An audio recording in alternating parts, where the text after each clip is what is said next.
Samedi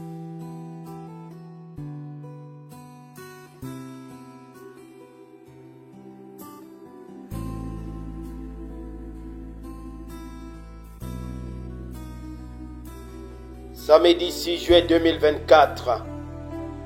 Lettre de frère Joseph Marion Branham à Madame Jésus-Christ, qui fait exactement ce que son époux lui dit en écoutant la voix du 7e ange. Les aigles se rassemblent.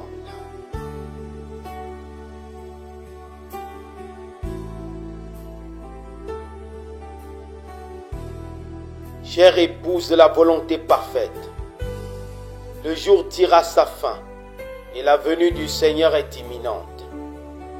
La porte se ferme et le temps est presque écoulé, si ce n'est pas déjà le cas. Il est trop tard pour errer partout, pour être un roseau agité par le vent, pour avoir la démangeaison d'entendre des choses agréables. Le temps est venu de prendre une décision claire et nette. Que dois-je faire pour être son épouse? Arrive-t-il à Dieu de changer d'avis à propos de sa parole? Jamais. Nous devons donc nous efforcer quotidiennement, de tout notre cœur et de toute notre âme, d'être dans sa volonté parfaite. Nous devons nous soumettre à sa volonté et à sa parole. Ne la mettez jamais en doute. Croyez-la simplement et acceptez-la. N'essayez pas de trouver un moyen de la contourner. Prenez-la simplement telle qu'elle est. Le prophète nous dit dans ce message que son seul but est de nous montrer que Dieu doit tenir sa parole afin de rester Dieu. Mais que tellement de gens veulent la contourner et prendre un autre chemin. Quand ils le font, ils constatent qu'ils continuent comme ça, que Dieu les bénit, mais ils sont en train d'œuvrer dans sa volonté permissive et non dans sa volonté divine parfaite. Le prophète nous ramène à la parole et nous donne des exemples à examiner, à étudier, et il nous rappelle que Dieu ne change pas d'avis et ne change pas ses voies. Il est Dieu et il ne change pas. Citation. Maintenant, nous remarquons qu'ils étaient tous les deux des hommes spirituels. Les deux étaient prophètes. Les deux étaient appelés. Et Moïse, tout à fait dans l'exercice de ses fonctions, avec une colonne de feu de nouveau devant lui chaque jour, avec l'Esprit de Dieu sur lui, dans l'exercice de ses fonctions. Voici qu'arrive un autre serviteur de Dieu, appelé de Dieu, ordonné par Dieu, un prophète à qui vient la parole de Dieu. Ici se trouve la zone dangereuse. Personne ne pouvait contester que cet homme était de Dieu. Que Dieu, parce que la Bible dit que l'Esprit de Dieu lui parlait et il était un prophète. Fin de citation. Seigneur, comme cela est proche, comment pourrais-je savoir alors que les deux étaient prophètes? Les deux étaient des hommes remplis de l'Esprit, appelés de Dieu et ordonnés par Dieu. Des prophètes de Dieu à qui venait la parole de Dieu. Les deux disaient que le Saint-Esprit les guidait. Lisons et étudions très attentivement quelques citations au sujet de ce que le 7e ange messager de Dieu dit. Nous voulons ce qu'il dit, pas ce que l'Église dit, pas ce que le docteur Jones dit, ni ce que quiconque d'autre dit. Nous voulons ce que dit l'ainsi dit le Seigneur par son prophète. Citation. Moïse, un prophète qui avait été consacré, qui avait la parole du Seigneur, a confirmé qu'il avait été choisi pour être leur conducteur en cette heure-là, et qu'Abraham avait promis toutes ces choses. Personne ne pouvait prendre la place de Moïse. Peu importe combien de Corée s'élevaient et combien de Dathan, c'était quand même Moïse que Dieu avait appelé. Fin de citation. Moïse était celui que Dieu avait appelé pour conduire le peuple. D'autres hommes se sont élevés et ont dit être oints, des hommes aussi remplis du Saint-Esprit. Dieu les avait aussi appelés à conduire. Mais Moïse était le conducteur originel de la volonté parfaite de Dieu pour les conduire.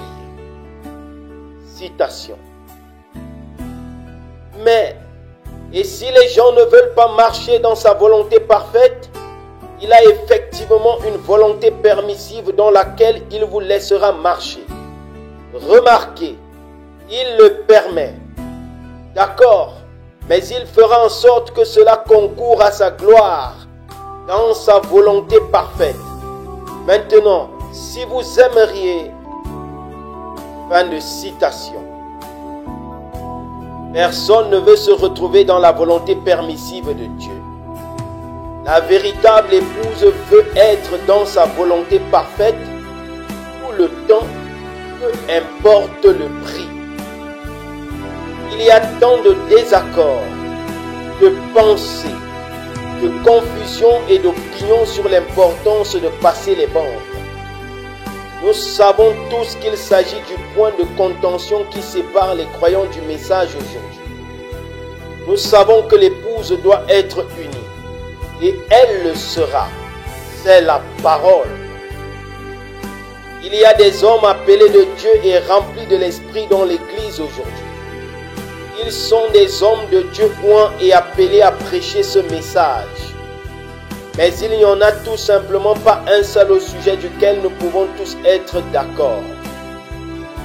Comment pourrait-il être ceux qui unissent l'épouse? Pouvons-nous nous unir autour de leur ministère? C'est vrai qu'ils sont appelés à conduire leur troupeau, mais à les conduire pour les ramener vers le plan originel de Dieu. Son conducteur, son prophète, pas leur ministère. S'il ne vous enseigne pas que la voie sur les bandes est celle que vous devez suivre, ni que vous devez croire quelle est la voie la plus importante que vous devez écouter, ils sont tout simplement dans sa volonté permissive. S'ils vous disent bel et bien que c'est la voie la plus importante et qu'ils croient véritablement cela, alors comment peuvent-ils ne pas appuyer sur lecture chaque fois que vous vous rassemblez? Si vous voulez être absolument certain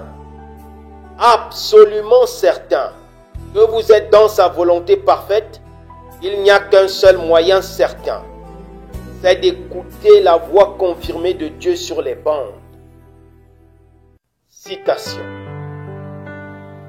Tout à coup, une bande magnétique atterrit dans leur maison. Alors le tour est joué. Si c'est une brebis, elle s'unit tout de suite à cela. Si c'est un bouc, il jette la bande dehors. Fin de citation. Je dois être absolument certain. Je ne peux pas et je ne vais pas prendre la moindre chance en ce qui concerne ma destination éternelle. Je sais que la voie sur les bandes est la voie de Dieu pour l'épouse. Je sais qu'elle ne fait aucune erreur. Je sais qu'elle a été confirmée par la colonne de feu. Je sais qu'elle est celle que Dieu a choisie pour conduire son épouse. Je sais que cette voie est la seule voie qui puisse unir l'épouse et qui le fera. Je sais que ce sera cette voix que j'entendrai dire « Voici l'agneau de Dieu ». Je dois appuyer sur lecture et écouter cette voix.